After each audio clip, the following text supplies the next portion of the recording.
and the Midwest, really, but the Rust Belt, anything having to do with rust and belt. Where is Selena? Is she around there someplace? Because I'm doing an interview with her in a little while. And I said, do me a favor, let me do the interview after this. This way we can be right on time. Where is Selena? There she is up there. Oh, she's great. You can't be angry at me now, Selena, because I'll be with you. I said, Selena, can we make it after? Otherwise, we're going to keep a lot of money waiting. These people have big money. When I saw the people here, I said, Selena, I'm sorry. I have to delay this. And also, Miss McAdams. Where is Miss McAdams? We're going to do one with her, too. And she's great, with Fox. And she's been fantastic. Stand up, stand up. Young and smart and vibrant. She's been you've done a great job. So I'll see you in a couple of minutes, all right? That's great. We can't keep this kind of money waiting. These are truly the biggest investors in the world, including my friend John on my left. But these are the biggest investors in the world. I'm sorry, McAdams, and I'm sorry, Selena. That's the way it works.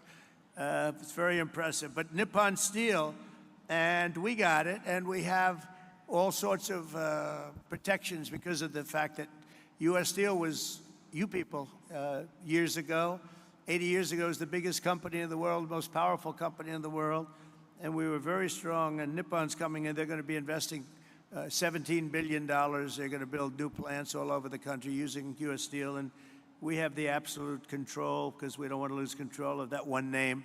That one name is very important for to the history of this country, and I think Nippon's going to do a fantastic job. And, you know, in some cases, they could take it back to their country. I said to people, because a lot of people said, well, what do you think? Japanese companies coming in. I said, well, you know, when they spend $1 billion in a steel plant, they're not going to put it on a boat and take it away. It's going to be right here with us, no matter what. But they are going to do a fantastic job, and they look forward to it, and they're so excited about it. They actually fought very, very hard to get that deal.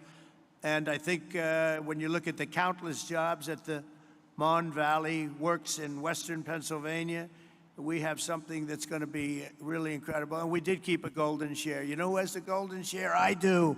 I have the golden. Does everybody know what a golden share? A lot of these people from the Middle East, they don't have to worry about golden shares. But we have a golden share, but Nippon's going to do a fantastic job. With that historic announcement and the new commitments being made today, we're building a future where American workers will forge the steel, produce the energy, build the factories, and really run a country like, I believe, like this country has never been run before. I think we have a true golden age for America. We've been showing it, and it truly is the hottest country anywhere in the world. And I'm honored to be in Pennsylvania, and I'm honored to be in Pittsburgh, and you're going to see some real action here, so get ready. Lots of jobs, lots of success. Really a beautiful thing is, it's going to be beautiful to behold. So enjoy yourselves, and I look forward to hearing some of your geniuses speak. If that's okay, I'll stay around, all right? Thank you. Okay, thank you. Thank you. Thank you, Mr. President. Thank you so much. Again, thank you for being here. And you coming has allowed us to have this incredible summit. It won't surprise you, this summit was Dina's idea. But what it's allowed us to do is catalyze the investment. It's allowed us to get a lot of attention on Pennsylvania's story, and it's allowed us to deliver on the promises you and I talked about, which is jobs for working families, really create opportunity here in Pennsylvania. So it's the manifestation of your agenda.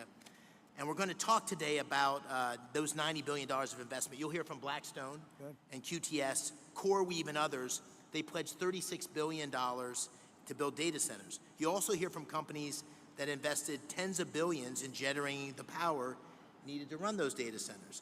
We have great investments in natural gas production and pipelines, but also in nuclear. Brookfield's repowering of 2 hydro facilities with Google that you mentioned. The great Pittsburgh company Westinghouse will tell you how they're going to deliver on your call to strengthen America's nuclear power industrial base by placing 10 reactors under construction by 2030. And Constellation, which is here, Joe Dominguez, is upgrading Limerick Clean Energy Center to bring an additional 340 megawatts online. First Energy and Pennsylvania's PPL have collectively pledged $20 billion to build and operate the grid infrastructure required to support a data center renaissance right here in Pennsylvania, and to ensure that ratepayers don't foot the bill. And finally, you got technology companies like Google, They're investing in bringing the benefits of AI to Main Street and their AI Works for Pennsylvania initiative, which will offer AI training for 1 million small businesses. The great thing about today is these are not empty promises. These are tangible, real commitments, and they're only the beginning. The distinguished leaders you have around the table here, from Larry Fink to Darren Woods, from Toby Rice to Bruce Flatt, to great global investors like my good friends Chow Kit from Singapore, Haldun Al-Mubarak from the United Arab Emirates. They've traveled long distances to witness firsthand this historic moment and to see firsthand what's happening in Pennsylvania. And these investments are a testament to Pennsylvania's unique resources. Unbelievable natural gas reserves, abundant fresh water, a massive installed base of nuclear power, incredible tech universities like CMU, our host today, thank you, Farnham, amazing skilled trade engineers represented by Pennsylvania's own Rob Baer and Brandon Bishop here of the National Building Trades. But none of this would have happened. None of this would have happened without your unwavering commitment to unleashing American energy dominance and standing up for workers in Pennsylvania and across the nation. They're going to see those workers' tangible job opportunities here today. These projects will create tens of thousands of construction jobs and thousands of well-paying direct and indirect jobs supporting these projects, supporting these industries. It's going to make a big difference in Pennsylvania communities. So, Mr. President, this is the beginning of an economic renaissance for Pennsylvania and a huge step forward. And I want to thank you for making it possible and for being here in the Steel City. So let me give you one more hand. Thank you.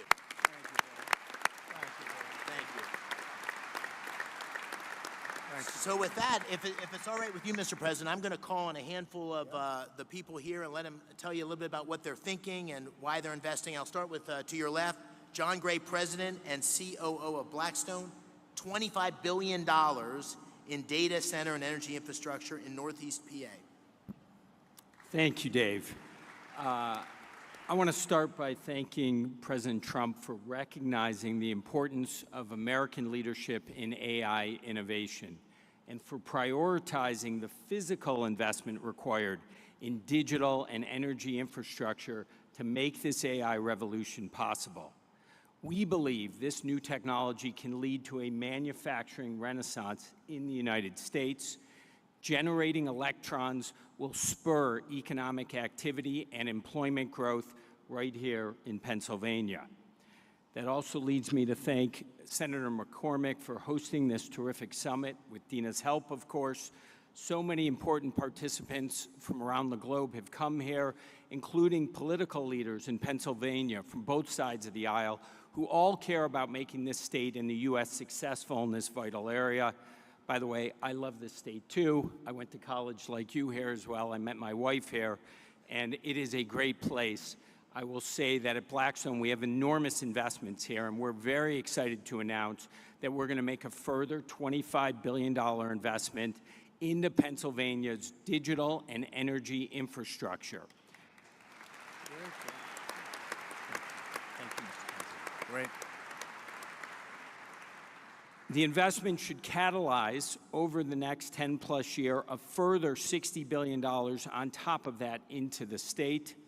Pennsylvania, as you've heard, is uniquely situated as a strategic hub to power the nation's AI objectives. Abundant, low-cost energy, 20% of the country's natural gas production, and by co-locating data centers next to the natural gas, we eliminate the enormous cost and time delays with these projects, which makes us super bullish on this state.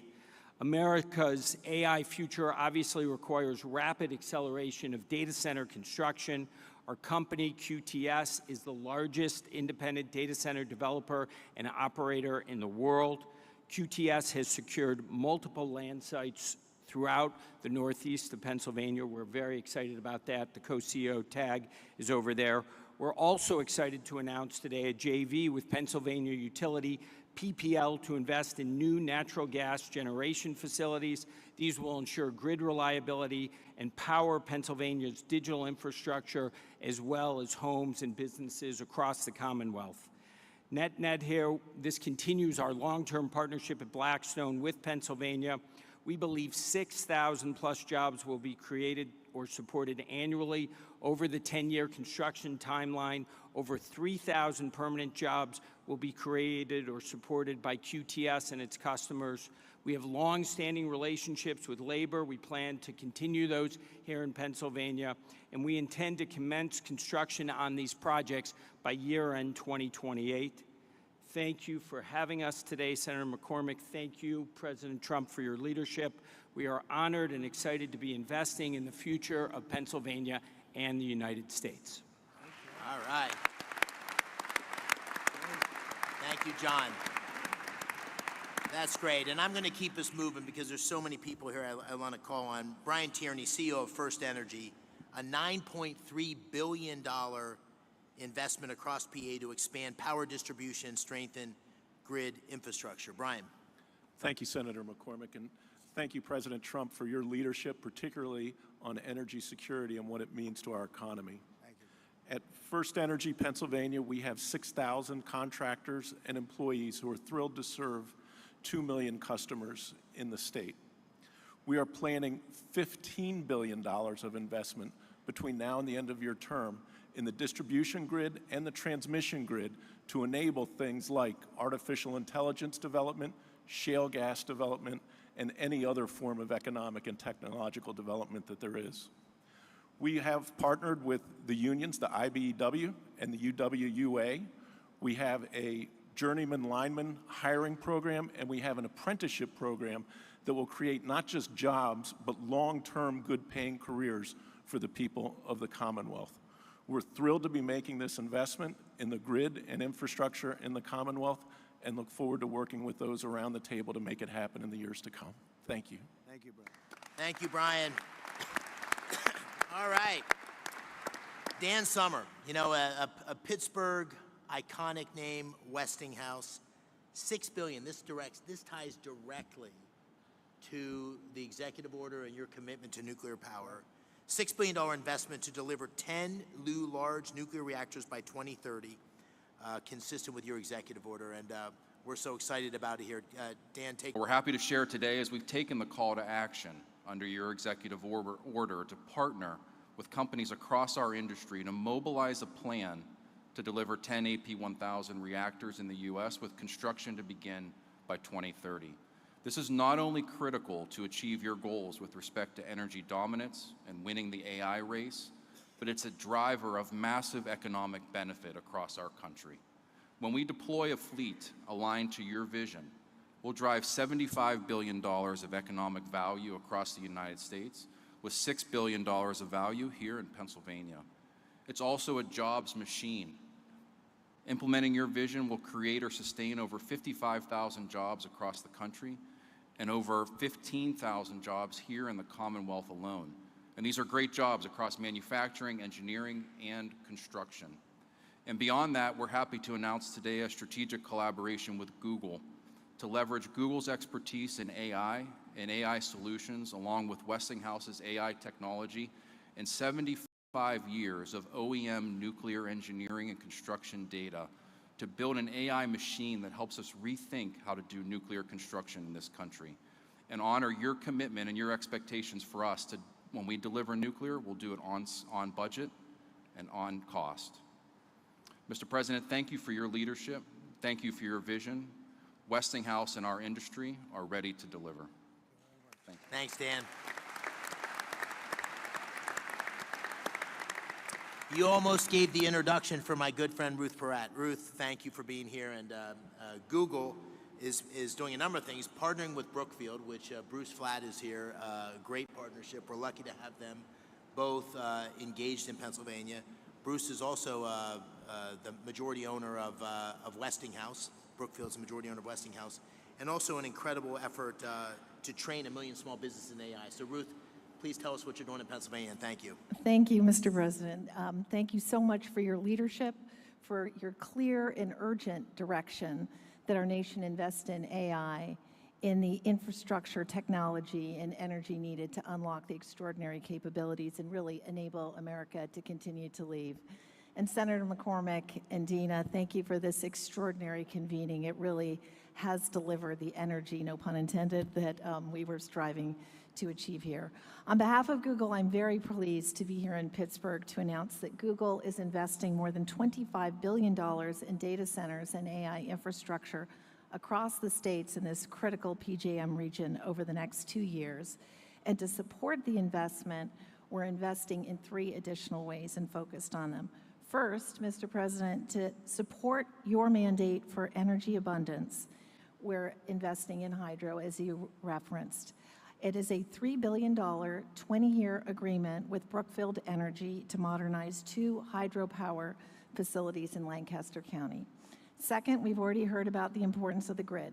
The Department of Energy has estimated that there is up to 100 gigawatts of additional capacity in America's grid infrastructure if we collectively work to unlock it.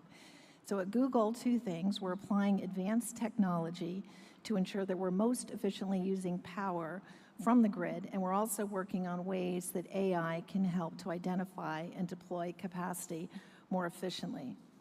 I think what's really exciting also is we're focused on jobs. There are 2 parts of the focus on jobs. One is really training to support the jobs to modernize the grid. There is an acute need for electrical workers in this country. It's estimated in the 100,000 plus.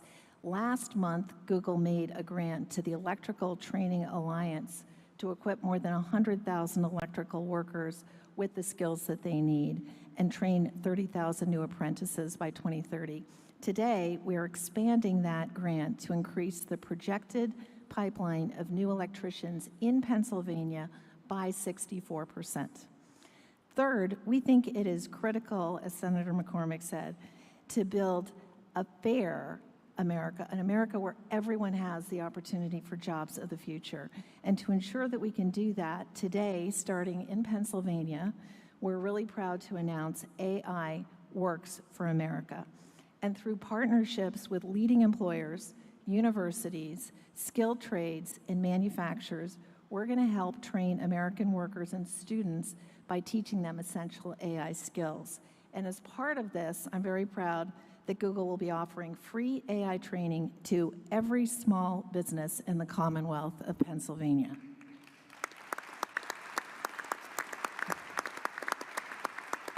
One final comment. We are proud that Pittsburgh is our home. It's been our home since 2006. Our first office was actually right here at Carnegie Mellon, and continuing the trend of this line right here, I also went to school in Pennsylvania, and we're very proud of it. So thank you again. Thank you for being here, and thank you for all your catalyzing.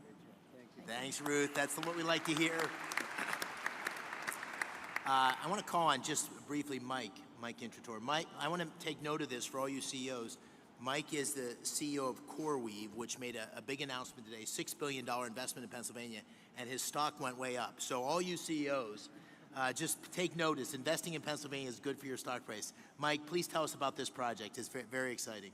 Thank you very much, Mr. President, Senator McCormick. And yes, you're correct. The market responded well to our announcement of investing $6 billion into a Lancaster, Pennsylvania data center. It's a data center that will be able to host some of the most advanced, state-of-the-art computing infrastructure that the country needs in order to maintain its position as the leader in artificial intelligence. The data center will drive 600 jobs for across the trades as we construct the site, and then another 175 jobs of permanent employment.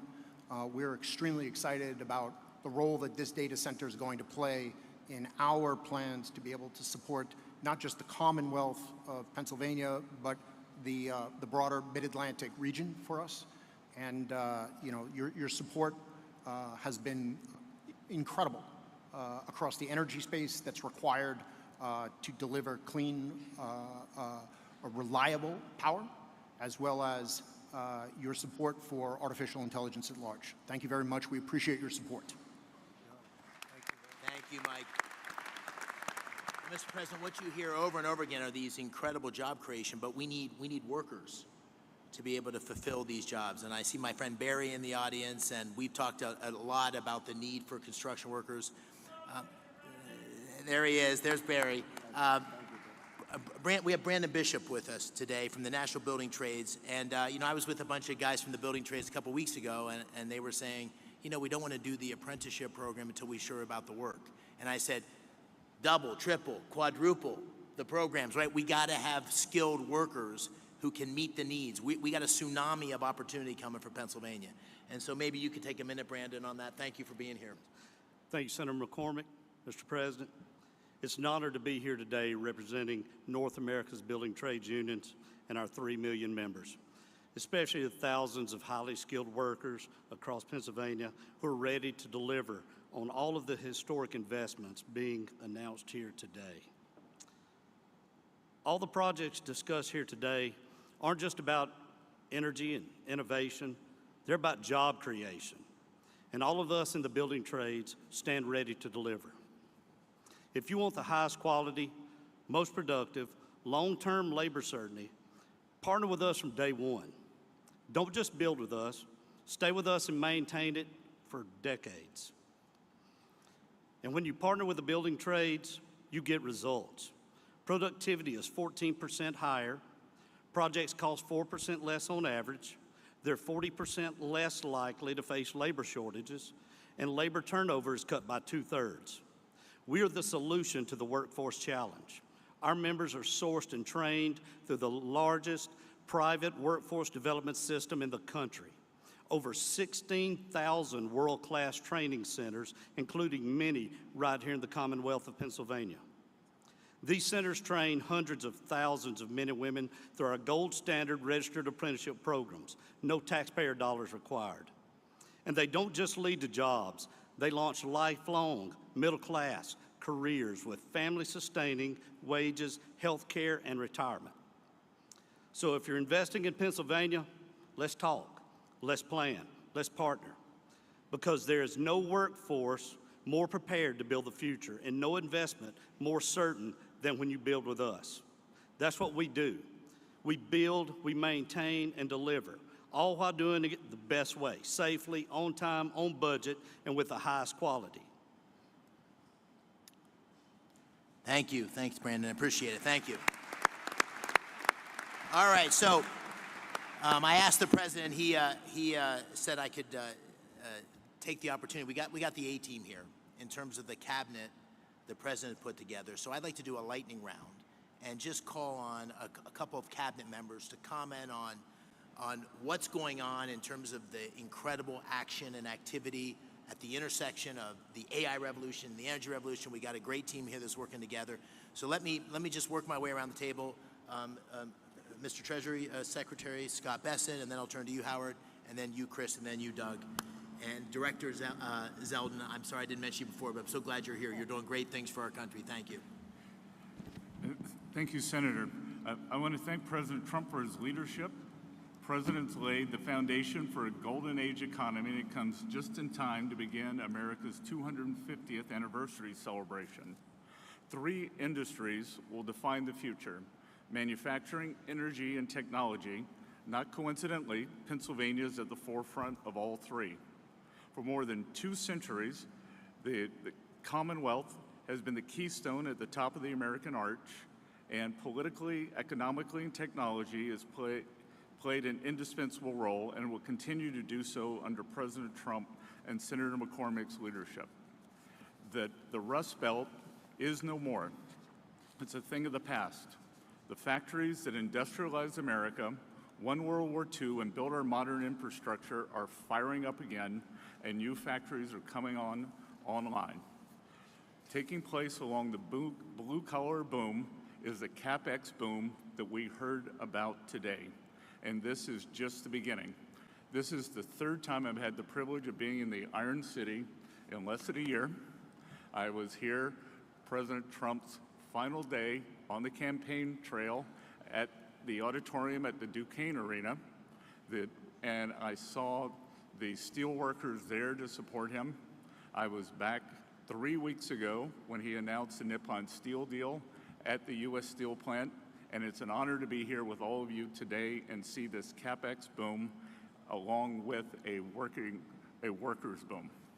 Thank you. Thank you, Mr. Secretary. All right, my good buddy, Secretary Lutnick.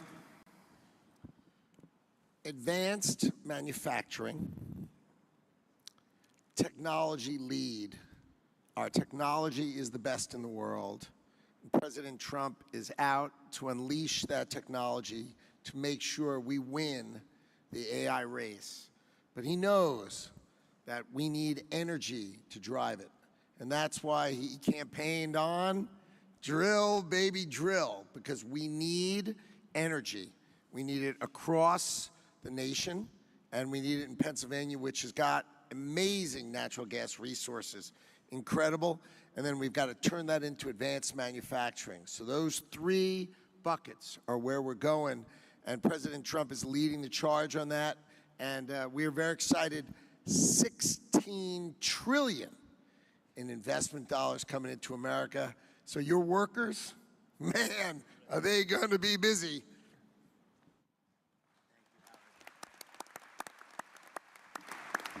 Secretary Wright, let me turn to you, and then Secretary Burgum. Yes, thank you, Senator McCormick, and thank you, President Trump. We are all here, and we're talking about $90 billion of investment in this state because of a dramatic pivot in the leadership of our country. President Trump, an East Coast real estate developer, understands in his gut energy more than anyone I've met. He knows energy is the infrastructure for everything we do. If you get energy wrong, nothing else matters. If you get energy right, the possibilities are just immense. And Pennsylvania, the oil and gas industry, global oil and gas industry, started a few dozen miles from here in Titusville, Pennsylvania. The shale gas revolution may have started in Texas, but it really flourished and hit its peak right here in Pennsylvania. Pennsylvania today exports more energy to other states than any other state except for Texas. And it would export more, but it had blocks on building pipelines. Two great opportunities for Pennsylvania energy. One, and President Trump is hard at work at both of these, one is to get those pipelines built from Pennsylvania to New England so we can change the quality of life and opportunities.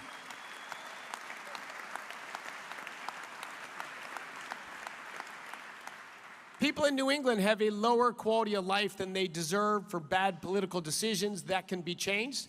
And number two, the opposition to building pipelines out of Pennsylvania doesn't stop the production of gas in Pennsylvania. Pennsylvania natural gas production could ramp up tremendously fast, and Pennsylvania could lead the world in AI and reshoring manufacturing. Secretary Burgum, thank you. Thank you, Dave and Dina. President Trump, it's such an honor to work for you. Your vision of energy dominance is the foundation of this golden age for America is coming true. And it's just common sense. You've called this the party of common sense, but it's when we talk about cutting taxes like never before, cutting regulations, speeding permitting, we're the hottest country in the world because of the policy changes that are drawing all that capital to come here. And now we combine this with the incredible natural resources that we have. You understand better than anyone that the balance sheet of America is the biggest balance sheet in the world, the natural resources that we have. And by unleashing energy, you know that that's what's lowered inflation. It's bringing prosperity at home, but it's also bringing peace abroad. You identified that there was a couple of threats to our country. One was Iran having a nuclear weapon. The other was losing the AI arms race to China. You took care of one of those a few weeks ago. You're helping to take care of the other one here. And I just want to say again that your understanding of what needs to be done, your understanding that we need more power, because a kilowatt of electricity today is worth more than it ever has been in human history, because we can take Pennsylvania natural resources like gas, turn it to electricity, turn it to intelligence, and that intelligence lifts every single industry, not just one industry, not the company that owns the data center. It lifts everybody that uses it. This is going to be the biggest change in human productivity in history, and the U.S. is going to lead thanks to your vision. Thank you. Listen, I want to just close by saying what an extraordinary group of people here today. Thank you all for coming. There's just people you could talk for days just listening to the people around this table. So thank you for being here. Thank you for your commitment and investment in Pennsylvania. Thank you all you in the audience. The Pittsburgh Post-Gazette ran an article last week, and it said in the first line or two, not since the days of Andrew Carnegie has so much economic power been gathered in one room in Pittsburgh. And I really believe, Mr. President, based on you being here, we're going to look back on this day and say that this was a real seminal moment in the history of our Commonwealth, and maybe even in the history of our country, because not only of you being here, but all the policies that are leading us in this direction and the leadership you're showing. So I want to thank you on behalf of Dean and me. Thank you on behalf of Pittsburgh and Pennsylvania. We're grateful for your leadership, and thank you for being here today.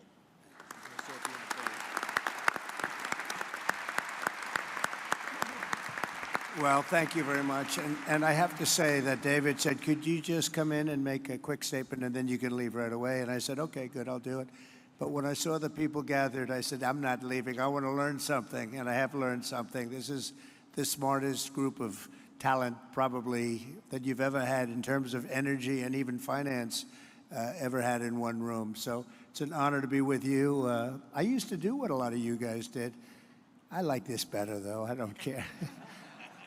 And you're doing a fantastic job, but really it's an honor to be with you, and congratulations. You're going to have tremendous success all over the country, but you're going to have tremendous success in the Commonwealth. So good luck to everybody. And if I can help you, let me know. Thank you very much. Thank you, Joe. Great to be with you.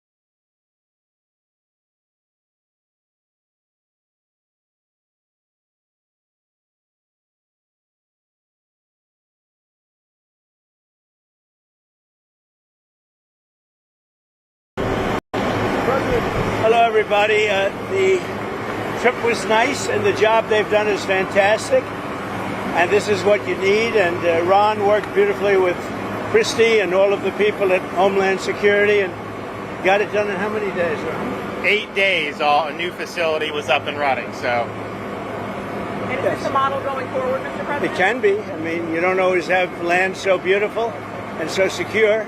We have a lot of bodyguards and a lot of cops that are in the form of alligators. You don't have to pay them so much. But I wouldn't want to run through the Everglades for long. It will keep people where they're supposed to be. This is a very important thing. We're setting records at the board. You know, we had no people come through last month. Zero, no people. But we're going to keep it that way. So Ron did great, and I want to thank you. Well, look, we thank you, Mr. President. Thanks for your leadership. The border, you did that quicker than we knew you'd do it, but you did it so quick, which is great. But Biden let in how many millions, and you got to take care of them. And so this is one example of state operating this. The feds are approving it, supporting it. We're also going to have 2,000 more at Camp Blanding, which is our National Guard site. And we're the only state in the country that mandates our state and locals, law enforcement, to cooperate with ICE. And it's made a huge difference. On any given day, Florida constitutes about 20% of all immigration arrests nationwide, and that's just because of the partnership that we have. So I think it's great that the president's here. What I would just say is, don't let Florida be the only state. We've got very red states that should be doing this just as much as Florida's doing. That will increase their numbers, and then what happens is you'll have a lot of people that will deport on their own because they don't want to end up in an Alligator, Alcatraz, or some of those other places. So I think this is a model, but we need other states to step up. I was going to ask you, would this be enticing for other states to come up with their own model? They are doing it. We have Louisiana doing it big. Alabama's doing it. We have a lot of states. They seem to be red states and not too many blue states for whatever reason. You know, it's but the red states, Republican-run states, are doing it. The blue states don't do very well at security and policing, unfortunately. What would you say, Chris? You know, I would say that exactly right. The governor here has been fantastic in forming this partnership with the Department of Homeland Security. We were looking at different contracts with different vendors and thought, why not go straight to our governors and ask them to help us solve this problem? Florida was unique in what they presented to us, and I would ask every other governor to do the exact same thing. This is unique because we can hold individuals here, they can have their hearings, get due process, and then immediately be flown back home to their home countries. And their home countries are welcoming them. They're setting up loans for houses. They've got food assistance. They're helping to facilitate welcoming them home. I just got home from Panama, Costa Rica, Guatemala, Honduras, and they're all excited about getting their individuals back home from the United States. So And there was a lot of self-deporting. That's There one is. thing I was actually surprised, but a lot of self-deporting. And when you have something like this, even more so. So I'd ask Ron one question. I flew over the Everglades. We did a little circle. I said, let me see. That's a big piece of land. It took us 25 minutes to fly around. Is there potential for enlargement or additional facilities out here? There may be. I mean, I think what we're doing is, because this is an important part of Florida, we're using the existing footprint of this airport. So when you guys go over there, you'll see all the beds, the medical, the galley, everything is on the concrete. We're not using any of the other stuff. Now, as you'll see, there's a lot of concrete, so there very well may be. I know Secretary Noem and her team have said as soon as the president departs, we'll be open to start receiving folks. And so we'll see what the tempo is. We do have the 2,000 in Northeast Florida that will open very soon. So it is possible to do. One of the things I think that is exciting about this is we're offering up our National Guard and other folks in Florida to be deputized to be immigration judges. We're working with the Department of Justice for the approvals. I'm sure Pam will approve. But then I'll have a National Guard judge advocate here. Someone has a notice to appear. Biden would tell them to come back in 3 years and appear. Now you'll be able to appear in like a day or two, so they're not going to be detained hopefully for all that long. We'll have people here in this facility that can make, it's a bureaucracy. The president's got to deal with the bureaucracy. Now that Supreme Court ruling was good because that's going to allow him to be able to exercise Article 2 the way founders intended, but you still have bureaucracy. So we want to cut through that so that we have an efficient operation between Florida and DHS to get the removal of these illegals done. Are you prioritizing going after the worst of the worst, or are you now arresting anyone who is here? We're doing the worst of the worst, always first. Yes. And I think it's great government, what we've done. And nobody can ever forget what this group of people, Biden or whoever it was, because probably wasn't even Biden. I don't think he knew what that was talking about. Biden, whoever it was, what this group of people, a small group that circled the Resolute desk, what they did to this country. Think of it, all the time you have to waste doing this. It's an unforced error. We had nothing. We had no problem with this. There was never anything like this. We had great borders. It was bad when I came in.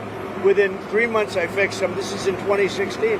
Now I come in. The difference is this was 20 times worse. Their open border policy did so much damage to our country, and we're fixing it. But the effort and the money and all the things that it takes to do it is just like an unforced error. Yes. Mr. President, in 2018, you suggested putting alligators in the Rio Grande to prevent crossings in Texas. Is this a dream come true for you, sir? Well, I was thinking about that, I must say. It was meant more as a joke, but the more I thought of it, the more I liked it, if you want to know the truth. And they were serious. They were actually crocodiles. They were crocodiles from Africa. They are a step beyond. But no, that was really meant as a joke, but a lot of people liked it, and a lot of people think we should do it, frankly. The Senate, it appears, is about to vote on I your hear we're big, beautiful doing well, bill. Ron. I hear we're doing well. Are you confident this can get I done don't by know, the 4th of confident. July? What does confident mean when you're like, when you have one vote and you have 100 people going to vote? I think so. I think it's going to be the greatest bill ever passed.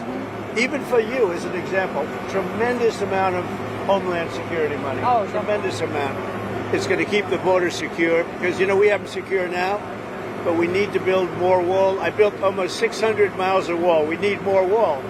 And all of that's covered in this bill. This bill is amazing for everybody.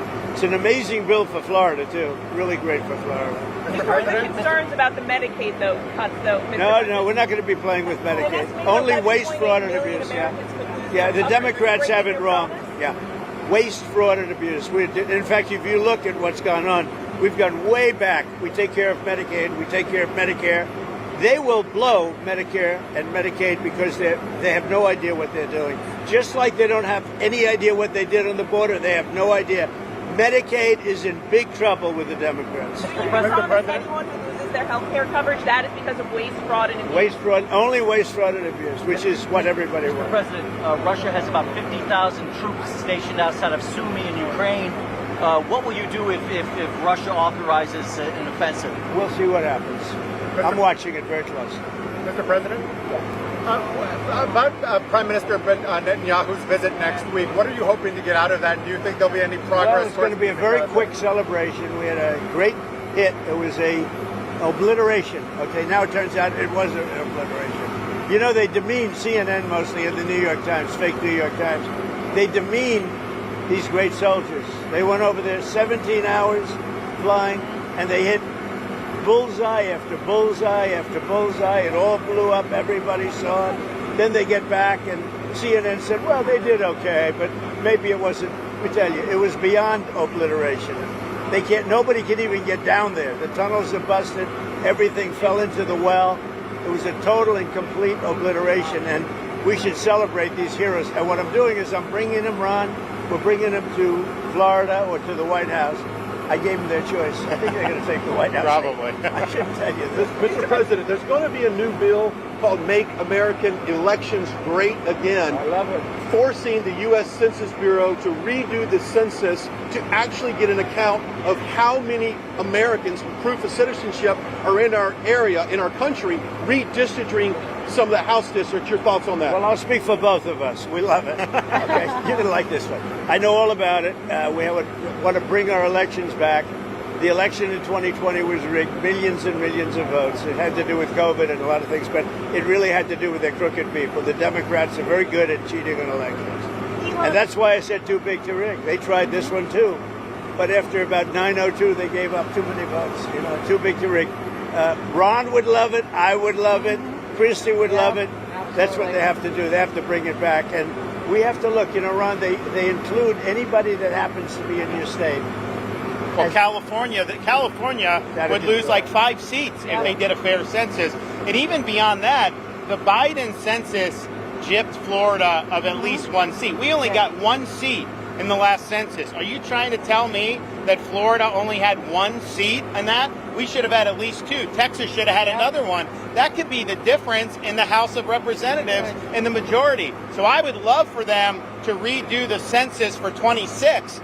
My legislature will redistrict those lines. We'll get it to where it's fair. But as it's right now, this country is not fairly apportioned. I've got so many more millions of people in Florida that have representation because of that flawed census. Mr. President, I think it's going to do very well. A lot of people, I don't know if you've heard about it, it's captivated the country. Everybody wants it.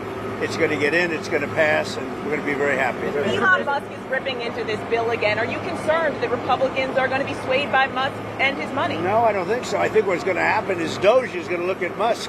And if Doge looks at Musk, we're going to save a fortune. Thank you very much, everybody. I don't think you should be playing that game with me. Mr. President, July 9th tariff guideline. Thank you very much, everybody. Thank you, Mr. President.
contraband or weapons before the detainees come in.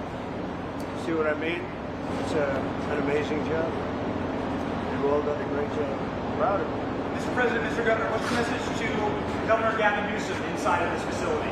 Well, the first thing you should do is come here and learn something, because they don't do this. They don't know. They wouldn't know where to begin, and if they did, it would cost them 100 times more. So I would say he should call the governor and Christie, and I'm sure you could give him because his state is a disaster, and he doesn't do this. Well, they have the original Alcatraz, so you guys could approve him being able to set one of these up over there. I'm sure the secretary would be happy to do that and provide.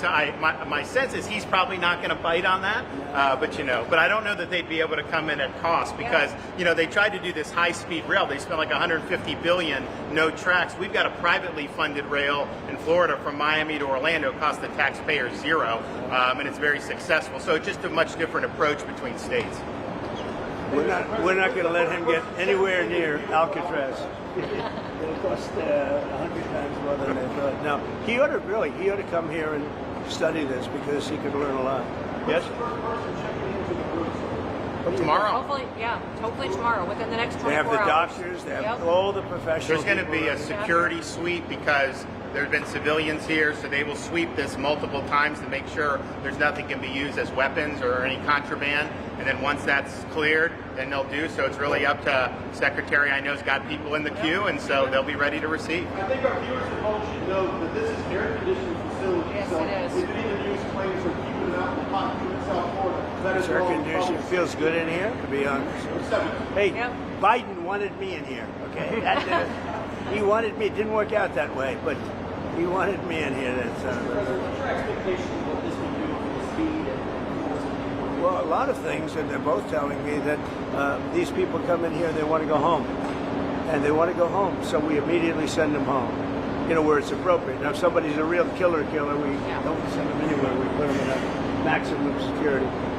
Look, what we inherited from this guy, this incompetent man, and his administration, which wasn't incompetent, it was radical left, lunatic, communist, whatever you want to say. I know most of them. What we inherited should never, ever be forgotten. What they've made us do. This is all because of an open border policy where 25 million people flowed in. From all over the world, from prisons, from all over the world they flowed in. For no reason whatsoever. We had, when I left, we had a very powerful border. We had no problem. He opened it up. Day one, he just opened the border. People couldn't believe it. They were standing there. What are they doing? They said, go in. That's it. You look at the first day tapes. They opened it up and they said, go in. And that's where all of this began. But this is an amazing thing that they've done here. But listen, people don't have to come here.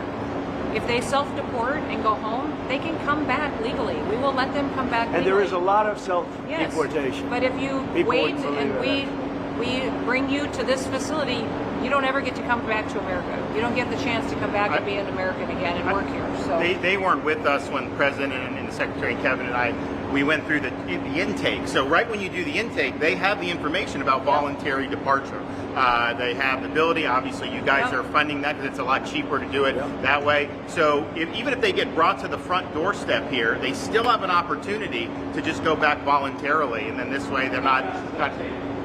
We can put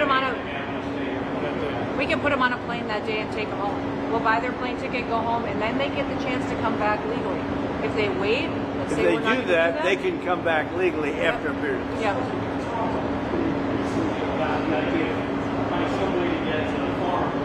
Yeah.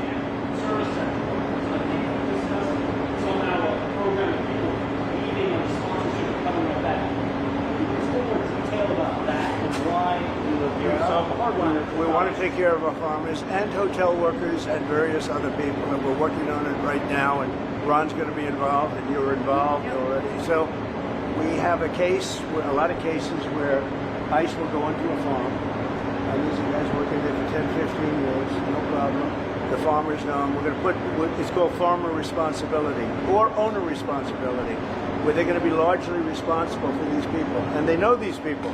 They've worked on the farms for 15 years, and all of a sudden so I have a great, Ron does, Christie does, we have a great feeling for the farmer and for others in the same position. And we're going to give them responsibility for people. And we're going to have a system of signing them up so they don't have to go. They can be here legally. They can pay taxes and everything else. They're not getting citizenship, but they get other things. And the farmers need them to do the work. Without those people, you're not going to be able to run your farm. I didn't notice that. I didn't notice that. Yet you stand here now as partners on the Senate. How would you describe your relationship and what future does I would say it's a 10. I think it's a 10. Maybe 9-9, because there might be a couple of little wounds. So maybe it's 9. I think we have a 10. We get along great. Well, the thing about it is, I endorsed him immediately in January 2024. I raised one of his PACs millions and millions of dollars. And obviously, we saved him a lot of money in Florida because Florida was a deep red state. He didn't even have to do a rally in Florida, whereas 2016 and 20, this was like ground zero. And so we've been, really happy to do that. And then we've worked very well on this and other issues with Florida. And you can call him at any time, and he wants to be helpful for governors. I mean, I can tell you that. We did Hurricane Helene last year. You didn't hear from the president at the time then, but with President Trump, we know immediately. You just make the phone call.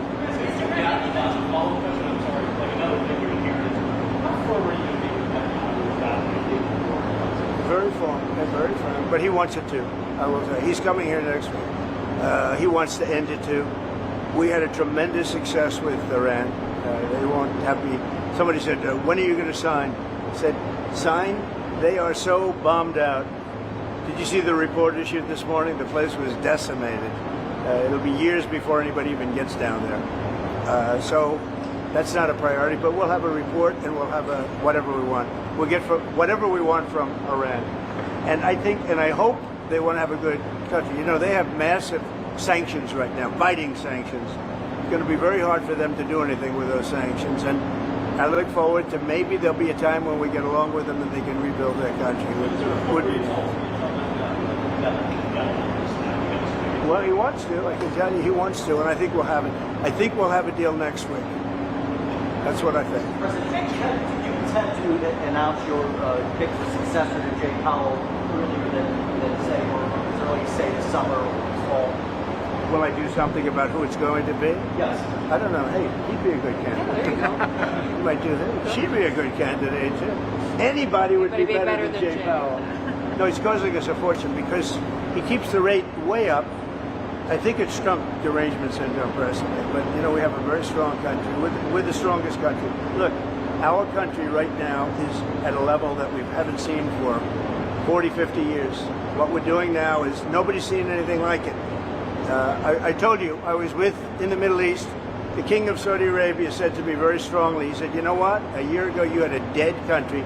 Now you have the hottest country in the world." We do. We have the hottest country in the world. Thank you very much, everybody. We'll be seeing it over the next couple of years. Also, those type of industries. Will Kilmore or Breno Garcia be the first inmate here?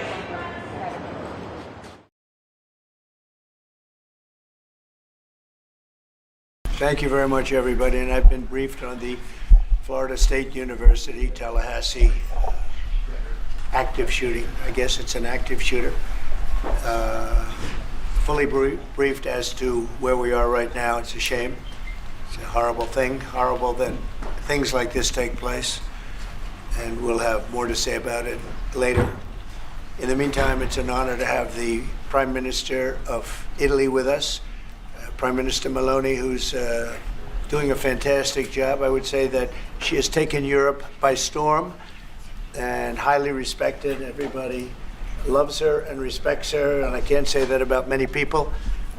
And she's become a friend, and we really have a great relationship between Italy and ourselves. And we talked about trade. We talked about many, many things during our luncheon, and she'll be saying a few words, but she's a very special person, and it's nice to have you with us. Thank you very much.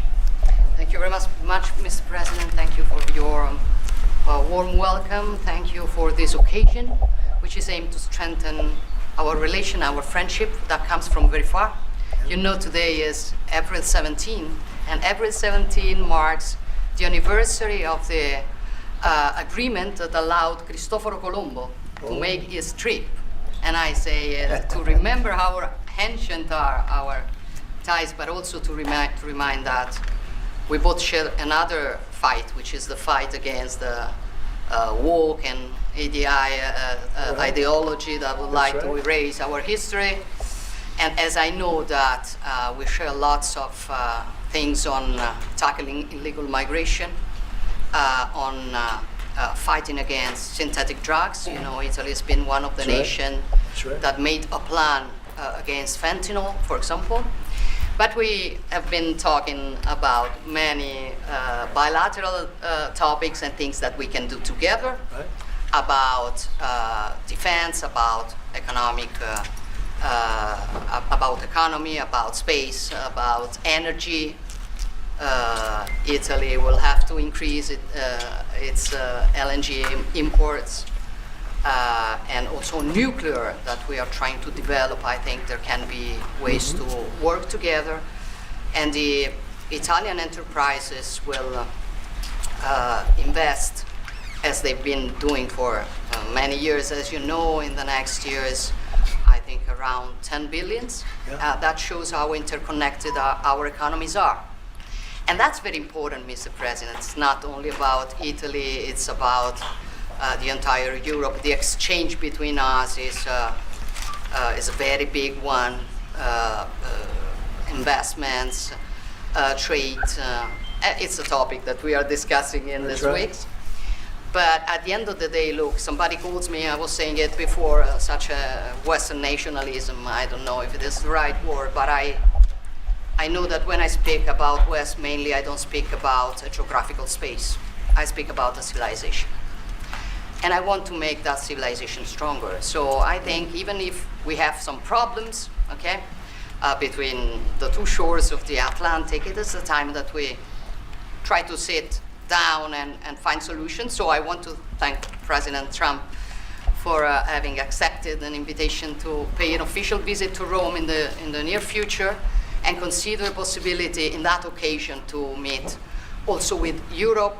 The goal for me is to make the West great again, okay? And I think we can do it together. We can. We will keep on work on that.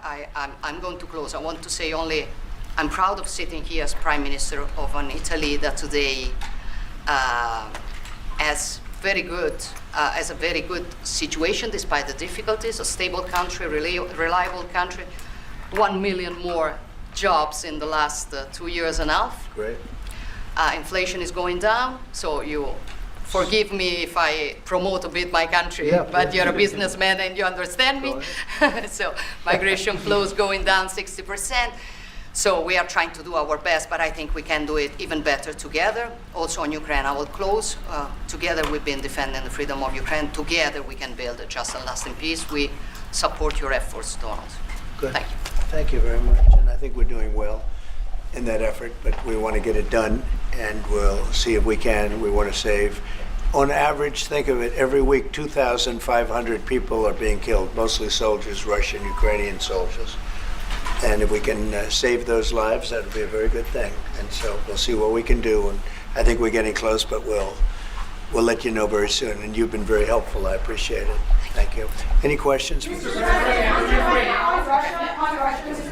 how much longer does Vladimir Putin have to respond to your ceasefire proposal before you put secondary tariffs or sanctions on Russia? We'll see what that will be. We're going to be hearing from them this week, very shortly actually, and we'll see. But we want it to stop. We want the death and the killing to stop. Mr. President, on Jerome Powell, you said that the termination of Jerome Powell cannot come fast enough. He says he won't leave, even if you ask him to. Oh, he'll leave. If I ask him to, he'll be out of there. But I don't think he's. I don't think he's doing the job. He's too late, always too late, a little slow, and I'm not happy with him. I let him know it, and if I want him out, he'll be out of there real fast. Believe me. Yeah, go ahead. Go ahead, please. Question. Are you trying to remove him, Mr. President? Yeah, question. Mr. President, you did Judge Boasberg in a case against your your administration said the Constitution does not tolerate willful disobedience of judicial order. Do you agree with that statement? Well, you're going to have to speak to the lawyers. We have great lawyers. I can tell you this, we're doing a fantastic job of getting criminals out of this country who Biden allowed into the country. Hundreds of thousands of criminals, murderers and drug dealers. And I was elected because of the fact, I would say maybe that was the number one fact for a lot of reasons, the economy, a lot of things. But one of the primary reasons I was elected is because I said, I'm going to get the criminals that he allowed to come into our country so stupidly through open borders. I'm going to get them out. And I got a lot of votes, record-setting numbers of votes, as you know. We won everything. The popular vote, all 7 swing states, we won everything. And that's what the public wanted. That's what I'm doing. But you'll have to speak to the lawyers because it's up to them. Mr. President, what do you think of the proposal from France? Say it. What do you think of the proposal from France and UK of a peace mission in Ukraine with soldiers? And do you think that Italy should take part into it? Well, I think Italy will have to make that determination, but peace missions are always good with me. I'm okay with peace missions. Yeah, please. Mr. President, have you discussed what areas of cooperation have you discussed with the Prime Minister vis-a-vis Italy and the United States and Europe and the United States? And on China? We discussed it very briefly. No, we're doing very well with negotiations, I think, with all countries. And Scott could tell you a little bit, but we are doing very well. We have a lot of countries that want to make a deal. Frankly, they want to make deals more than I do. Go ahead, Scott. Would you say something first? Yeah, we've got a process in place. We're working on the big 15 economies first. We had a fantastic meeting with Japan yesterday. I believe there have been calls with the EU already. And then we have South Korea coming in next week. And I believe India is also talking. That's moving very quickly. Go ahead. Ukraine's President Zelensky has said he has evidence that China is supplying weaponry or ammunition to Russia. Do you have any evidence along those lines? And also, he said we could see a minerals deal signed this week. Is that? Well, we have a minerals deal, which I guess is going to be signed on Thursday, Scott, next Thursday, soon. And I assume they're going to live up to the deal, so we'll see. But we have a deal on that. No, I have no comment on that. I have no idea. That's his statement, not mine. Mr. President, there are reports that you waved off an Israeli attack on Iranian nuclear facilities. Can you comment on that? Is that accurate? And they say the attack is what? That you waved off an Israeli plan to attack Iranian nuclear facilities. I wouldn't say waved off. I'm not in a rush to do it because I think that Iran has a chance to have a great country and to live happily without death. And I'd like to see that. That's my first option. If there's a second option, I think it would be very bad for Iran. And I think Iran is wanting to talk. I hope they're wanting to talk. It's going to be very good for them if they do. And I'd like to see Iran thrive in the future, do fantastically well. I know the Iranian people, they're incredible people. Always have been very smart, very energetic, very successful people. And I don't want to do anything that's going to hurt anybody. I really don't. But Iran can't have a nuclear weapon. It's, pretty simple. It's really simple. We're not looking to take their industry. We're not looking to take their land. All we're saying is you can't have a nuclear weapon. The deal that was made with Obama, that deal would have expired already. It was a terrible deal. It would have expired. And that gave them a clear path to a nuclear weapon. I wouldn't have accepted. That's why I terminated the deal. Number one, it was way too short. When countries are involved, you don't make short-term deals. These are countries with long lives. And I terminated that. And it was a great termination because it didn't allow us to do anything. Once it terminated, you know what the deal was. It was a terrible deal. Really, one of many terrible deals made by the U.S.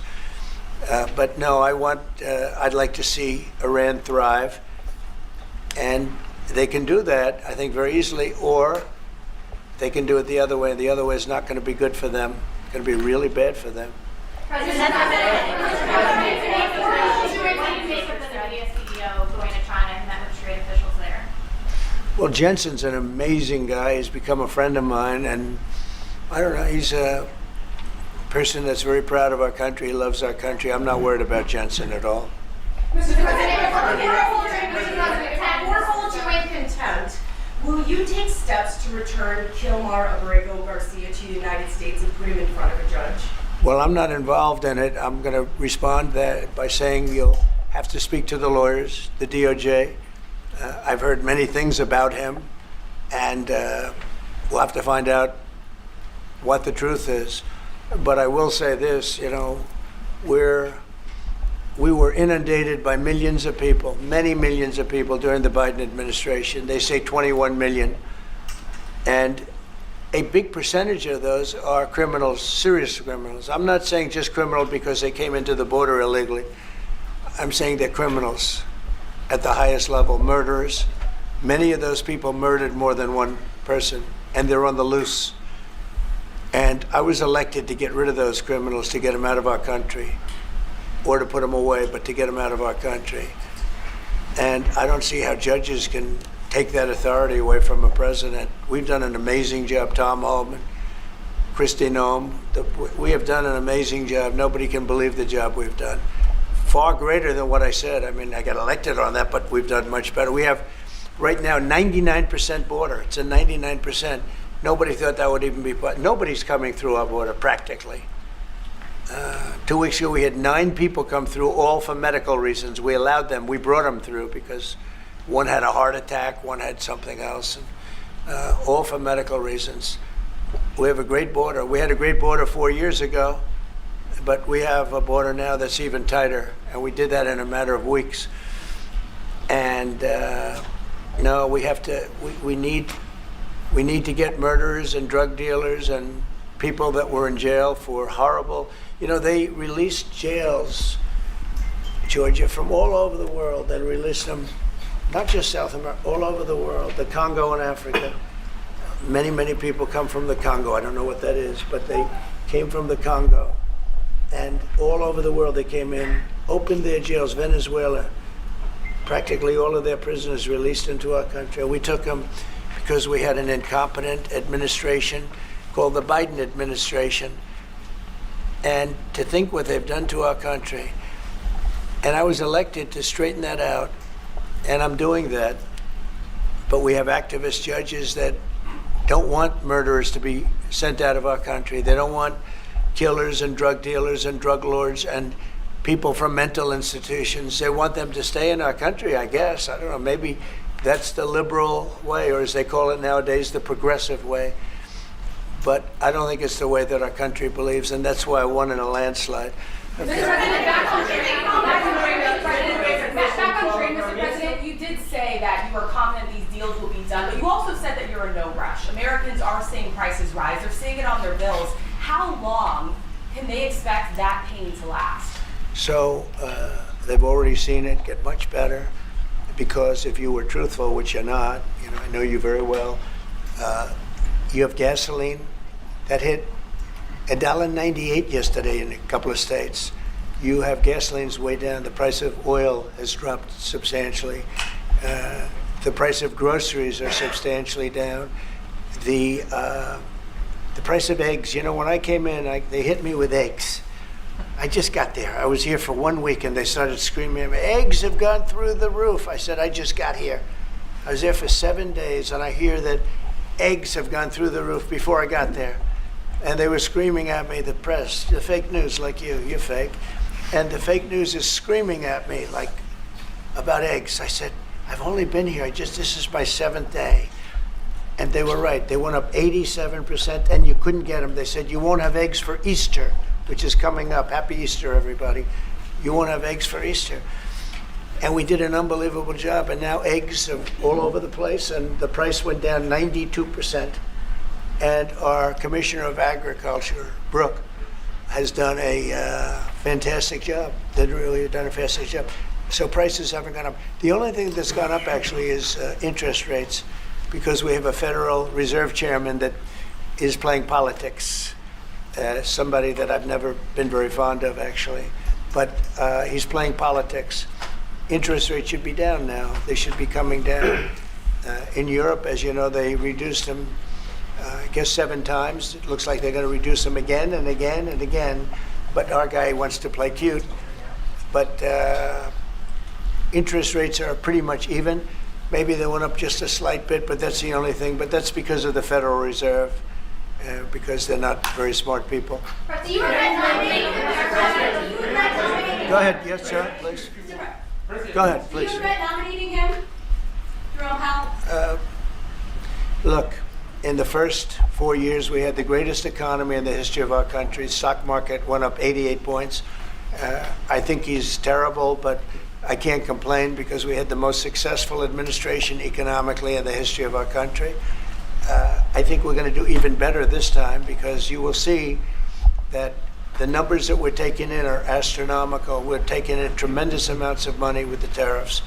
We were treated very unfairly on trade, and countries are having a hard time getting used to the fact that they can't do that to us anymore because we have a real president. We have a president that understands what it's all about. We had presidents that, in some cases, were smart, but they didn't understand business, or they didn't like business, or, it wasn't like a priority. And then you had, like, the last administration, the only thing they were good at was cheating in elections. That's about all they could do. They couldn't do anything. They were useless. They were incompetent. Worst administration in the history of our country. Worse than Jimmy Carter. Jimmy Carter died a happy man. You know why? Because he wasn't the worst president. Joe Biden was. So I think you're going to see some fantastic numbers when this all happens. It's happening now. I mean, everybody wants to make a deal. And if they don't want to make a deal, we'll make the deal for them. Because that's what's going to happen. We'll just say, this is what it is. But we want to listen to everybody. And I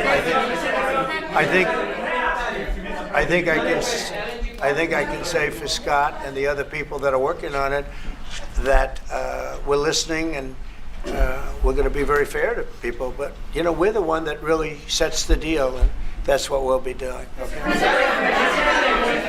ahead, please. Please. Question to our Prime Minister. Oh, you have a great Prime Minister. You're so lucky. Yes. In italiano? Yes, that's right. Okay. I'm not sure they do agree.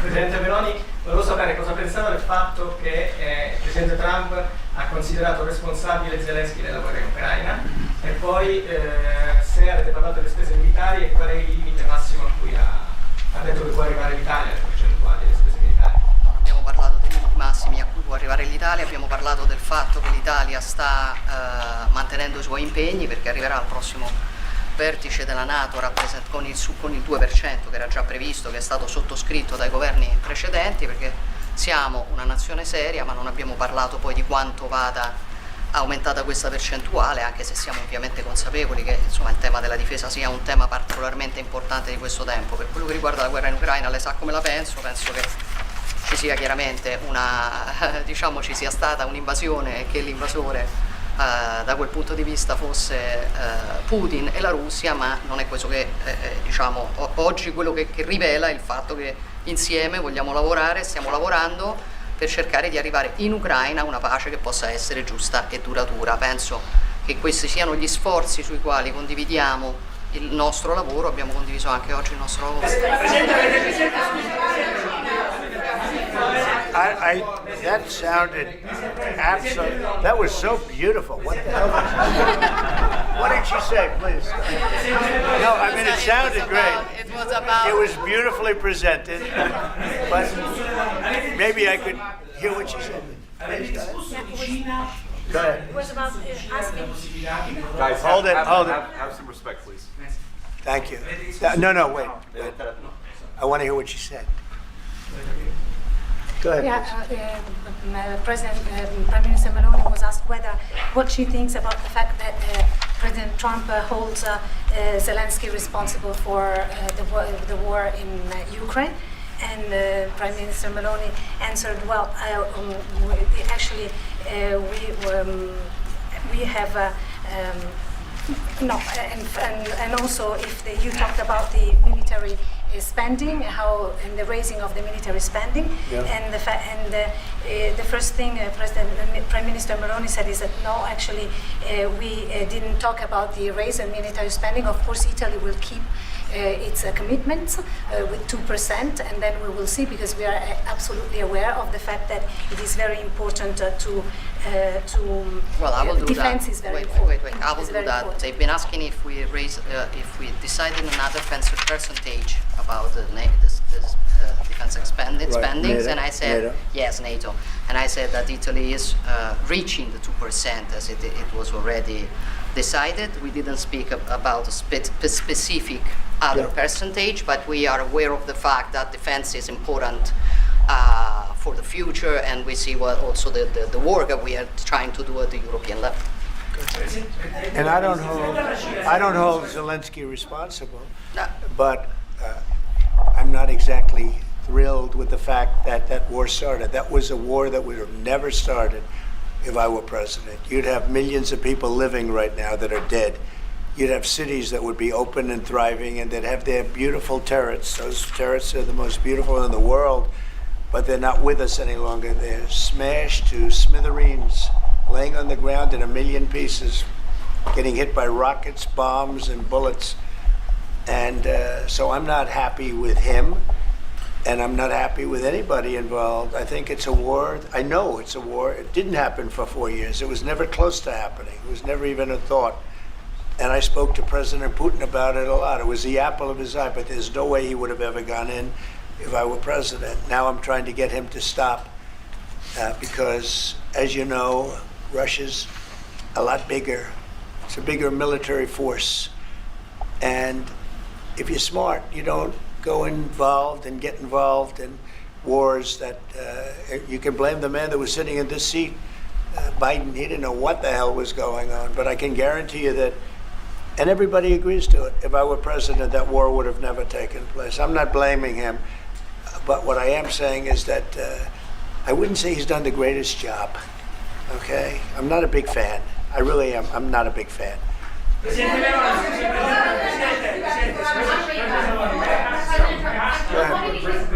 ahead.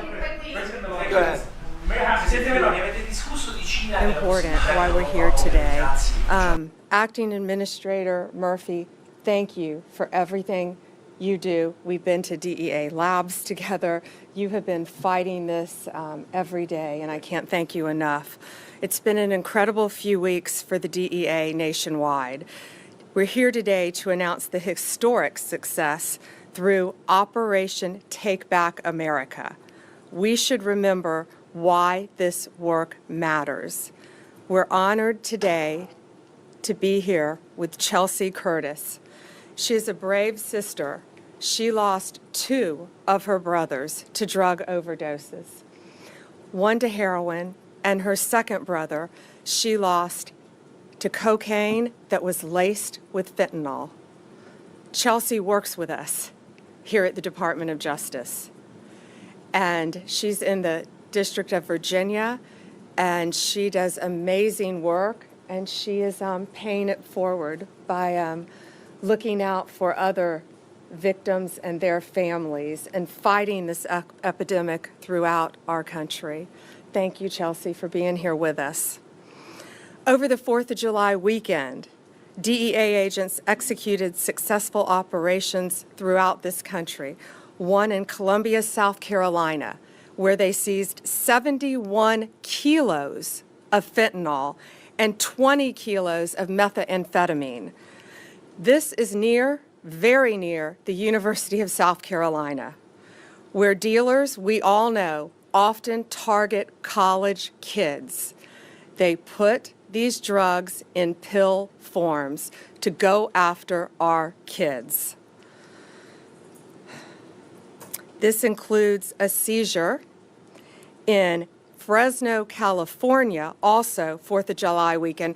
Acting Director Murphy is going to get into details about these, but this is why this is so important, and this is something new that I hadn't seen. 24 pounds of carfentanil disguised as real prescription pills. Carfentanil, we all know, is even stronger than fentanyl. They often call it the elephant tranquilizer. And it was carfentanil in prescription pills to look like oxycodone. That should terrify every parent in this country. In many cases, illegal aliens are doing the work of cartels in our communities. In one recent example, just 2 weeks ago, the DEA arrested an illegal alien sitting in the front passenger seat of a trailer truck that contained over 700 pounds of methamphetamine. 700 pounds. Something else I hadn't seen?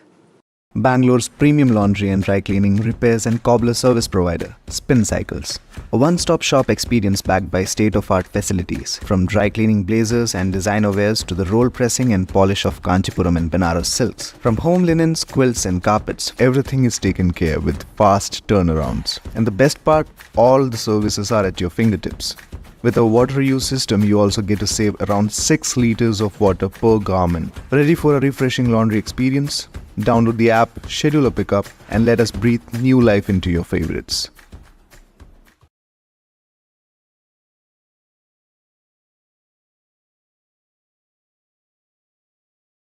Catch a glimpse of the future with our new parallel screening photoreactor, a game changer for fundamental research in labs. Imagine irradiating and mixing 9 8-milliliter vials in parallel, each with different or identical wavelengths. Control the light intensity precisely for each vial. For correct comparability, choose the equal photon flux mode for all different wavelengths, regardless of LED efficiency. The reaction temperature can be maintained constant over a long period of time. In the world of science, innovation is key, and we're proud to introduce the PX9 parallel screening photoreactor as a product that is taking laboratory work to new heights. It enables photochemical wavelength screening as an established standard method in the laboratory to find the most relevant and efficient wavelength for your photochemical process. Setting up the pre-calibrated photochemical screening device is quick and easy, allowing you to irradiate 9 different vials with a filling volume of They are now putting methamphetamine in a pill form. First time we've seen that. A pill form. Now, a pill form of methamphetamine might not kill you instantly, but it can get you so addicted to meth that it can destroy your life instantly. DOJ attorneys will continue to prosecute these violent criminals, and they're all violent. If you are dealing in these drugs to Americans, to any citizen in this world, you're a violent criminal, and we will prosecute you to the fullest extent of the law. Since January 20th, DEA has been removing this poison from our streets at a historic rate. They've seized over 44 million fentanyl pills. Over 40 are prosecuted or deported, and the public is safe again. Thanks to President Trump, we're able to take the handcuffs off our law enforcement officers, our great men and women at DEA who are out there every single day risking their lives to protect us and to protect our families. One Big Beautiful Bill enhances our law enforcement capabilities by also including money for technology that will help our agents catch these criminals. And they're getting so sophisticated. And Acting Director Murphy is going to explain to you. I've never seen anything like this either in my entire career as a prosecutor, how sophisticated they are in smuggling these drugs into our country. Now, I'm going to let him explain that to you with a truckload of cucumbers that came into our country. In addition to One Big Beautiful Bill, the Halt Fentanyl Act that was passed through Congress is now headed to the White House. That will help us because it analogs. Previously, these drugs that were coming into our country, they would change the precursors as fast as they can so they wouldn't be illegal coming into our country. No longer with the Halt Fentanyl Act. Also now, if a criminal is in possession of 100 grams or more of any fentanyl-related substance, they will face 10 years in prison minimum. President Trump, the Department of Justice, and the great men and women at the DEA will continue to fight to make America safe again. We will fight from Tampa to the Twin Cities, from Nassau County to the Golden Coast, and I can't wait for you to hear these recent cases that were just made. And to the Angel families and our incredible Angel sister who lost two brothers to drugs, and everyone affected by fentanyl, know that every day we will be out there fighting for you and your loved ones. The most important reminder we can give you here today, to high school kids, to college kids, to parents, to talk to your kids: do not buy, take, accept any drug, any prescription drug from anyone off the street, even if it's a friend. Do not accept it.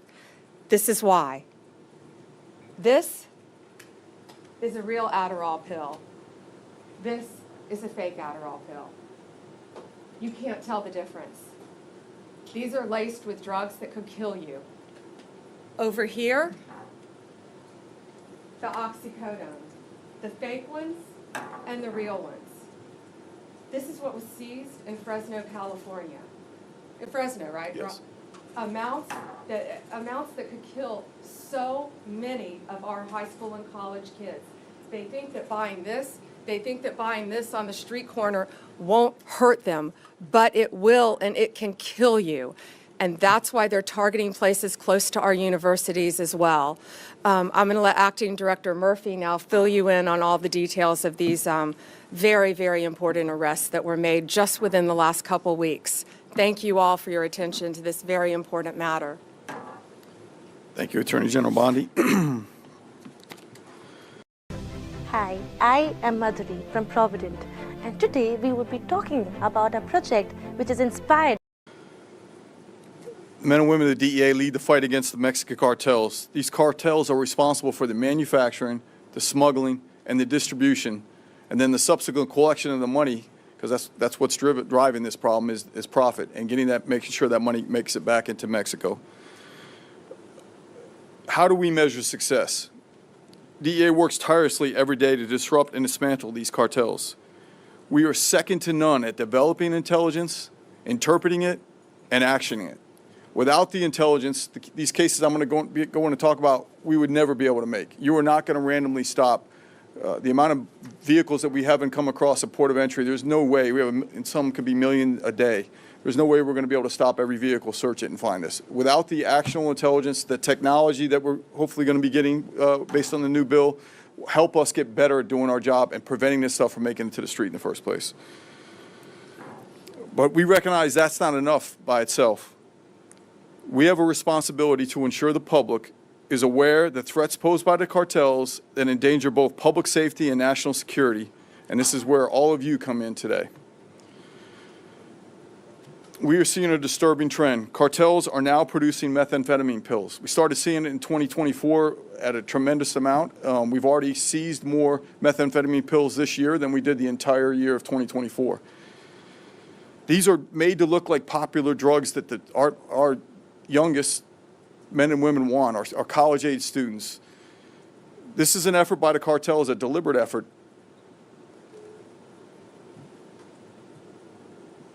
Our young men and women are not seeking out methamphetamine pills. They are not seeking to get that. Unfortunately, they are being deceived into a life of potential addiction. We are fighting back, bringing this fight to the front lines. Fentanyl remains the leading cause of death for Americans between the ages of 18 and 45. Fentanyl and methamphetamine together are the toxic evidence that cartels have no value of life. Over the past few weeks, as the Attorney General mentioned, we've made historic seizures in multiple cities targeting these cartels who were recently designated by the President as foreign terrorist organizations.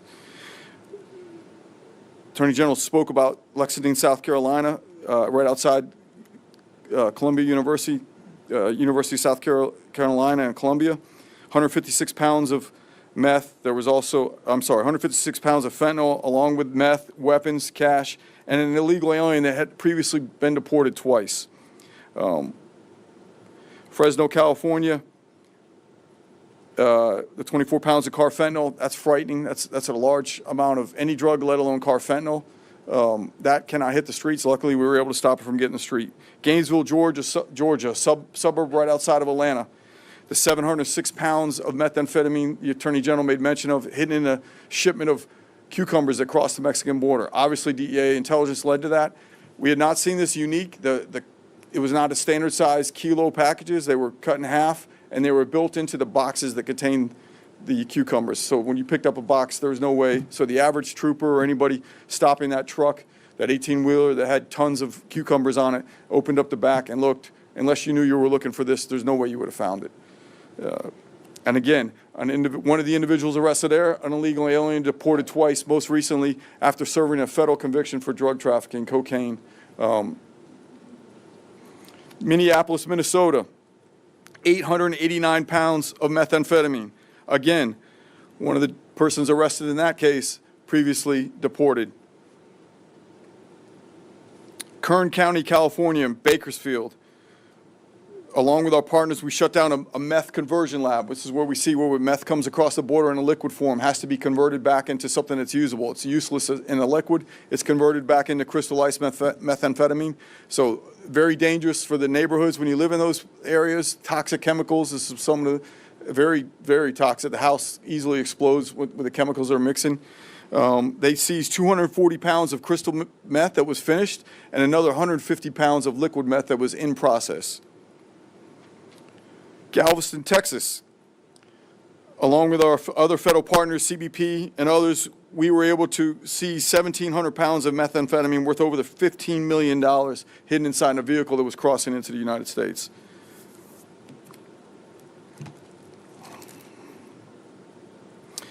Two days ago in Austin, Texas, along with law enforcement partners, we seized an additional 785 pounds of methamphetamine hidden amongst the pallet of blueberries. Let me say this again. This is a national security threat, not just a drug problem. We are taking the fight directly to the cartels, not just at home, but internationally, across our borders, and online, through online platforms. We are not just seizing drugs, we are also dismantling the cartel's logistics and their finance networks. Just recently, DEA agents, Miami seized over $10 million in cryptocurrency directly linked to the Sinaloa cartel. In Omaha, we seized numerous handguns, including machine gun conversion devices, along with 40,000 fentanyl pills in a raid that was run by a locally based polydrug linked to a Mexican cartel.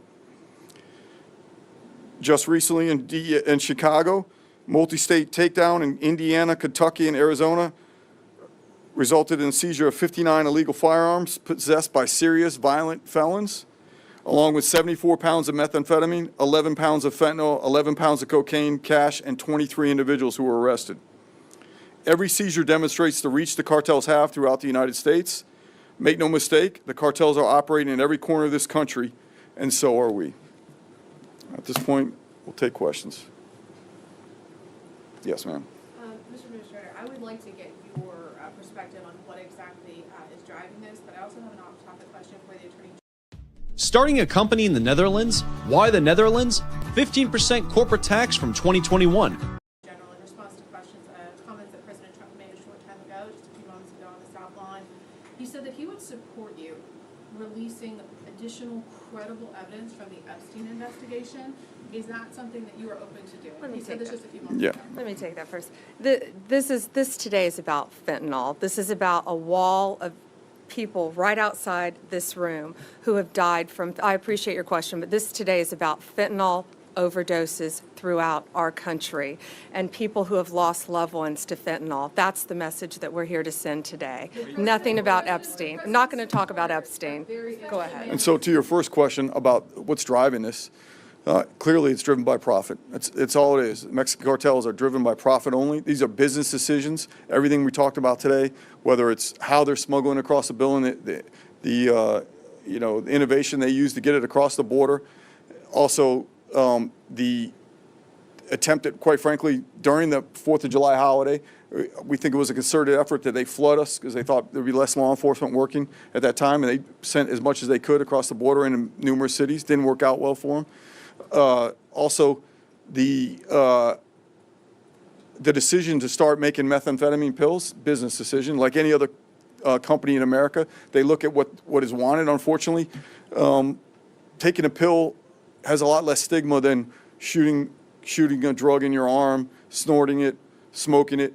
But that makes it that much more dangerous because it's less threatening to our young people who, again, from a national security standpoint, that 18 to 45-year-old men and women, that's who makes up our U.S. military, and we're losing them at historical rates. That is not what we can allow to continue, and that's what we're here to fight and continue to fight it. Yes, ma'am. I have an on-topic and an off-topic question. On-topic, you spoke a lot about seizure numbers, but of all the different actions that you took over that weekend, can you talk to us about how many individuals are going to be facing criminal prosecution, not simply just being deported, perhaps, arrested and sent? Everybody arrested in this will be facing. This is a serious amount of drugs. Do you have a number?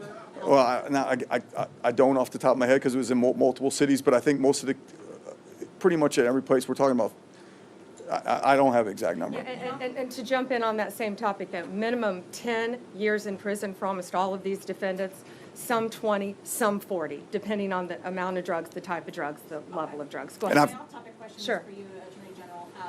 Today on social media, President Trump made allegations about mortgage fraud against Senator Schiff. I'm wondering if you can comment on that and whether or not that issue has been referred and will be looked at by the judge. Yeah, I just was told about those comments walking into this room, and we don't comment on whether there is or is not a pending investigation. But thank you. Anything else on topic today? Go ahead. Madam Attorney General, on this matter of fentanyl, which Yeah.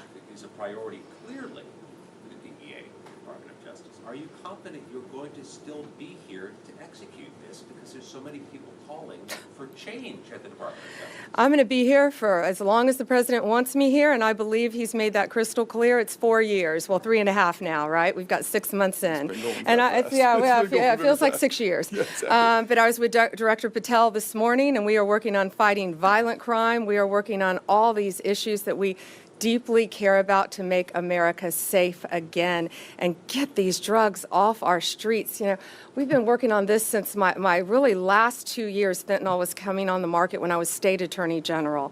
And now with these cartels, it's coming back. It's coming in more than ever. And the border has stopped that, but we're going to catch them and we're going to prosecute them to the fullest extent of the law.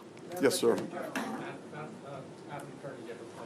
Is there disruption at the leadership of DOJ and the FBI with your relationship with Dan Bongino that is affecting the operations of the DOJ? No, I'm not going to talk about personnel matters. No, I was with Director Patel all morning, and we are committed to keeping America safe, making America safe, working with our incredible partners at DEA, FBI, ATF, U.S. Marshals to do everything we can to make America safe, and that's what we're focused on. And today, we're focused on protecting our kids. And I would ask all of you, when you leave, go look at that wall outside, right outside this room, of all the fentanyl deaths, all the faces of fentanyl that you have done an amazing job putting up. Thank you all. Deputy Director Bongino.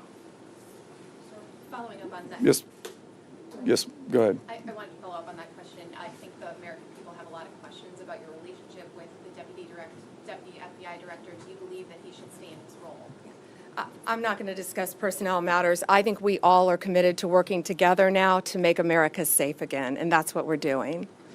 Only on topic, guys. Go ahead. First of all, I believe when you're in a public forum, you can choose or not choose to answer any questions, but I don't believe it is your right to ask us. Restrict those questions. That said, I will keep this on topic.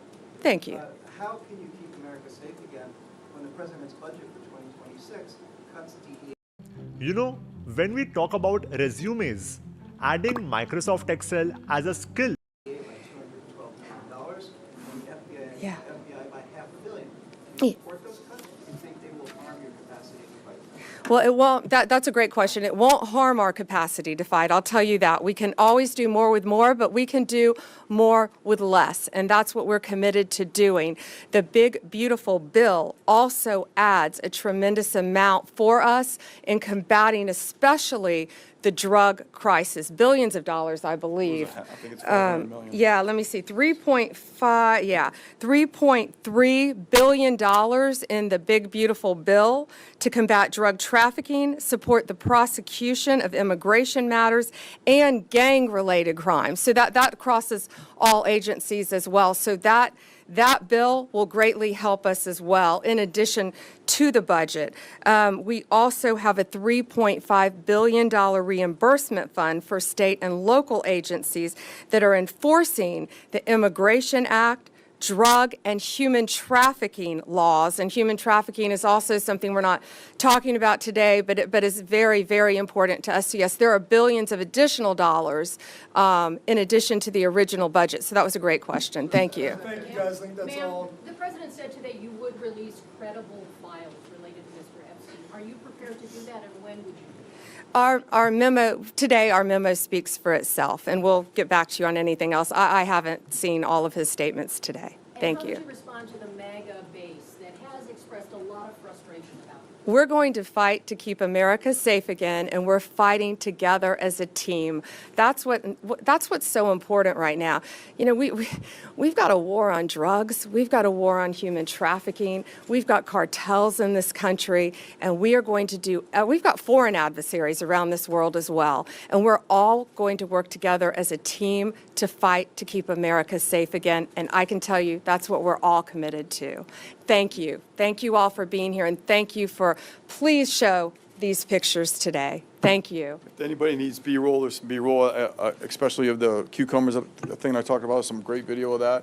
If you need it, Shanaz, we can get that to them.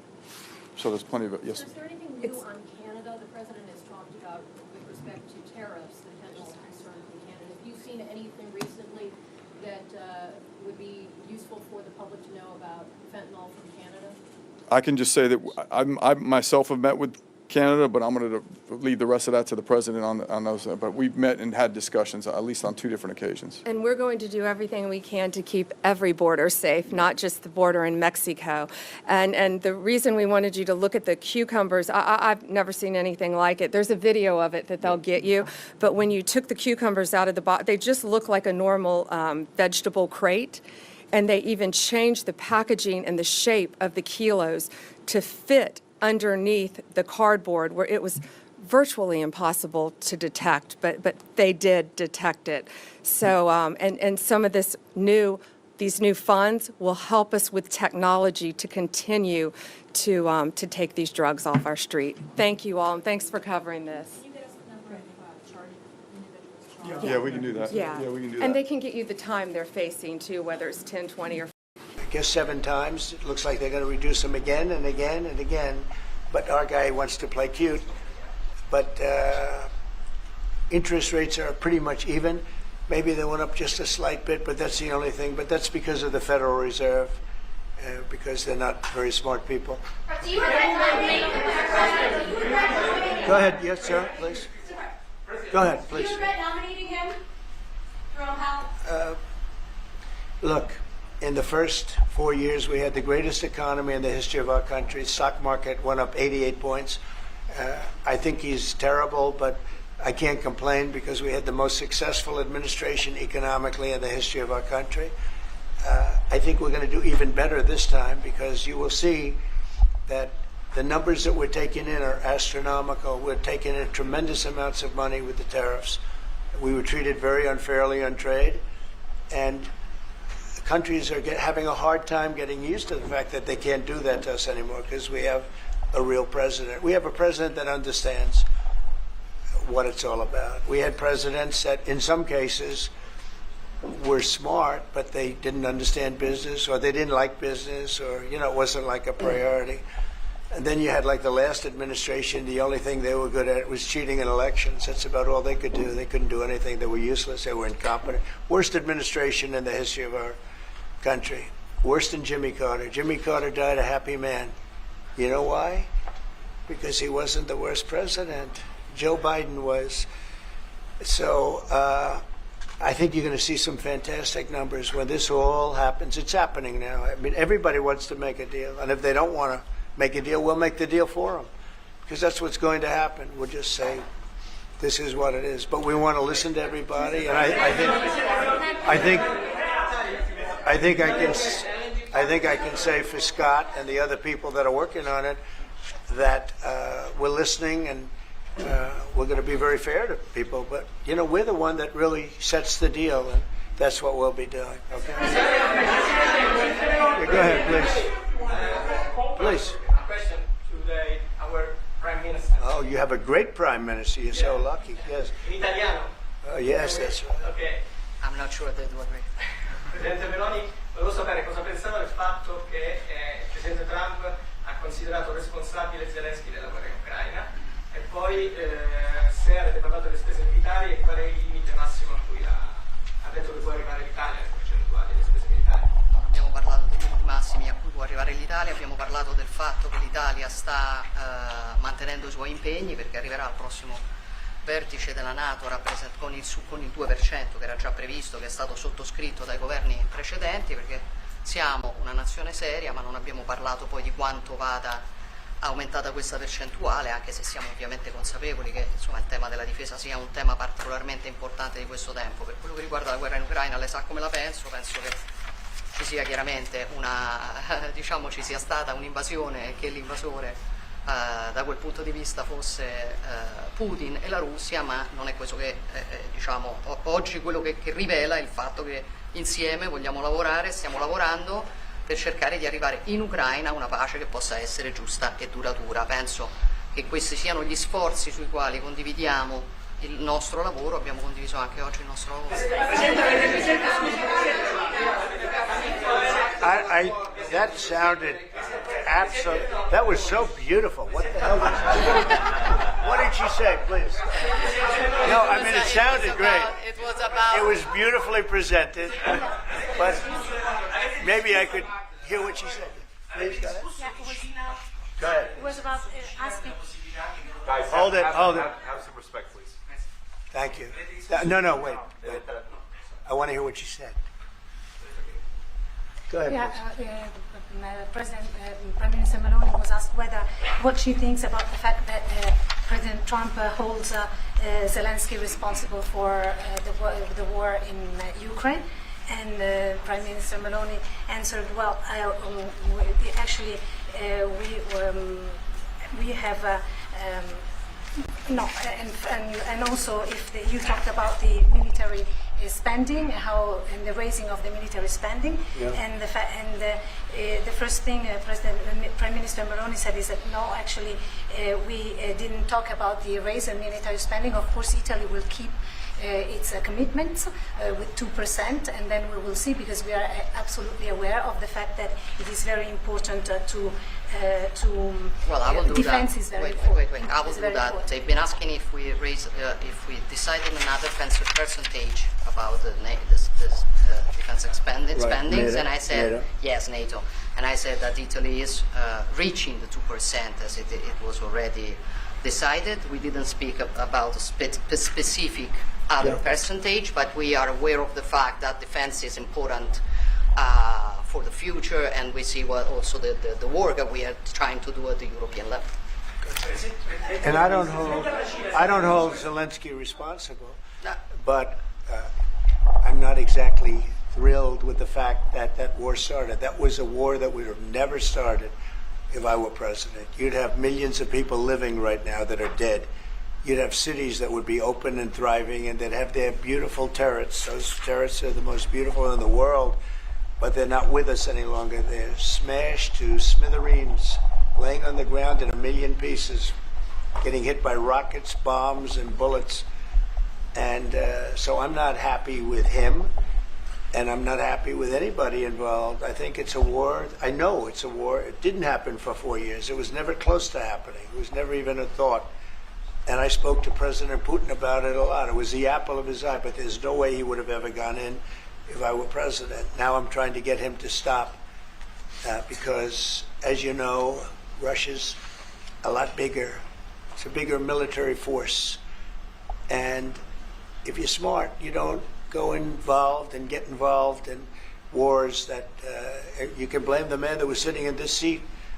Biden, he didn't know what the hell was going on, but I can guarantee you that, and everybody agrees to it, if I were president, that war would have never taken place. I'm not blaming him, but what I am saying is that I wouldn't say he's done the greatest job, okay? I'm not a big fan. I really am. I'm not a big fan.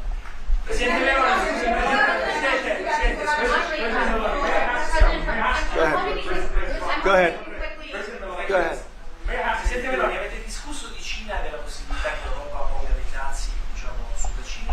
Mr. President, are you sure about the definition of parasite of European?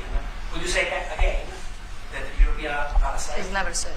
Would you say again that The European- Have you said that Europeans are parasites? Yeah. Have you seen it? No, I haven't said. I don't know He what. didn't say. I don't even know what you're talking about. Go ahead, please. Go ahead. No, wait. Next. Go.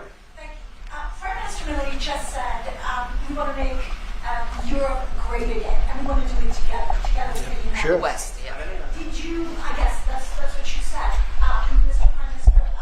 How are you going to do that? And are you looking to do it to counter China, who is really trying to gather influence against the United States with the help of this joint? I hope that Europe is going to be great again. Europe is going through a lot of problems, and a lot of it's having to do with immigration. And I'm not a big fan of Europe and what they've done with immigration at all. And I think they got to get smart, because Europe is being very badly hurt by what they've done with immigration. Now, I'll say this, that the Prime Minister has taken a very tough stand on immigration. And I commented to her before. I said, I wish more people would be like you having to do with that subject, but they're not. Europe is very important to me. Europe is very important to the world. I want Europe to do very well. I think they have to get a lot smarter on immigration. But we are beginning doing it. You've all seen how the policies of the European Union in the last, let's say, 2.5 years have been changing. Okay, at the beginning we were talking only about how we were redistributing illegal migrants coming to Italy. Now we are talking mainly about how to stop illegal migration, work with the countries of origin and transit, and to return people. The European Commission just did the new rules about repatriations and things like that. So things are changing, thanks also to the example that Italy brought in lowering the rates of illegal migration. So we are working now together. So I'm optimistic on that. Good. I hope so. Go ahead, please. Go ahead.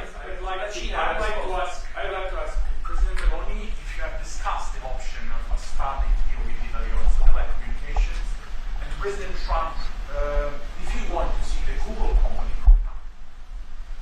The Google what? The Google company. What about Google it? business. Go ahead. Oh, well, we didn't discuss about Starlink. We've been discussing about defense space. We will work together also in the Mars missions. So there are big things to do together, but we didn't discuss it. Prime Minister,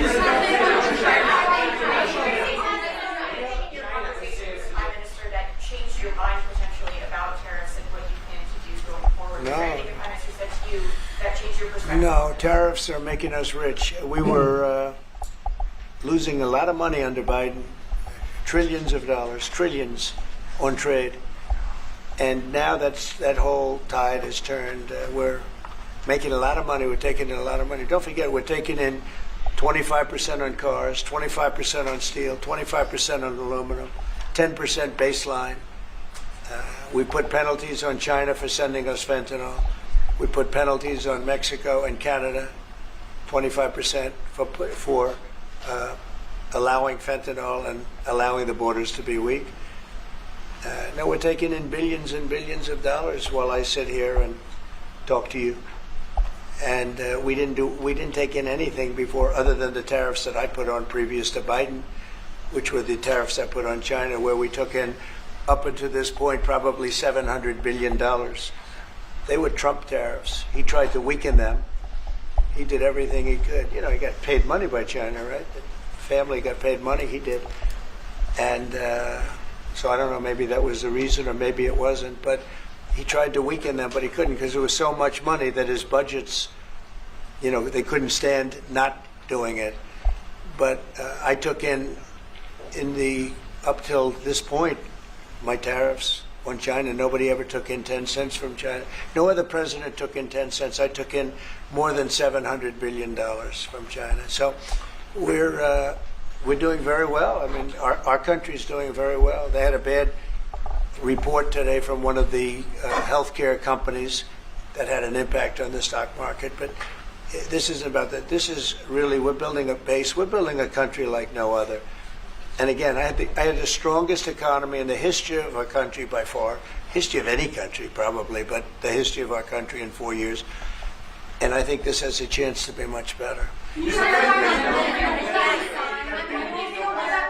clarify on the mineral field? Will that be signed here at the White House with Ukraine on Thursday? Will President Zelensky be coming here for that? I don't know exactly. I'm going to leave that to Scott. What do you think? Where would it be signed and when? Yeah, we're still working on the details. We're shooting for around April 26th. Is there any more detail that you could tell us about what's in that deal and how it came together? It's substantially what we'd agreed on previously, but the president was here. We had a memorandum of understanding. We went straight to the big deal, and I think it's an 80-page agreement, and that's what will be signed. President Trump, on rate cuts, can you clarify on rate cuts? Do you intend to seek Powell's firing if he doesn't change his stance on rate cuts, or is that on the table, or is it out? Well, I think he should do the rate cuts because I think if Europe has done it, it puts us at a disadvantage to Europe. I mean, he plays right into their hands. So I think he should do the rate cuts. We don't have really inflation now. I just said the major things are going down. Oil is great. Oil is way ahead of schedule, and that's because of our policies. But oil is down into the $60, $65 range now per barrel. And I told you, in certain states we have less than $2 for gasoline. And food is down. Groceries, as we call it, are down. Other than interest rates, everything's down. Interest rates are pretty flat. It's not that they're up, but we should be better than flat. We should, if he would lower the interest rate, I think it would have a good impact on that too. But the costs are down. We have very little inflation. I would say we have essentially no inflation. Hard to have inflation when oil goes down, and oil goes down. When Biden came in, oil went through the roof. That's what caused our problem. That and his very dumb spending. But when the oil prices go down, and they have gone down a lot, we've gotten it down really good. We've opened it up and we've gotten them down. And that means that people driving cars are going to be paying $2 and $2.50 instead of $4.50. And, you know, even at the end, they tried just for the purpose of the election to get it down. But they had really lost that sucker. It was not good. But if they had won, oil right now would be at $7 or $8 because of their policy.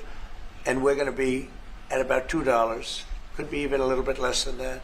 And you're starting to see it.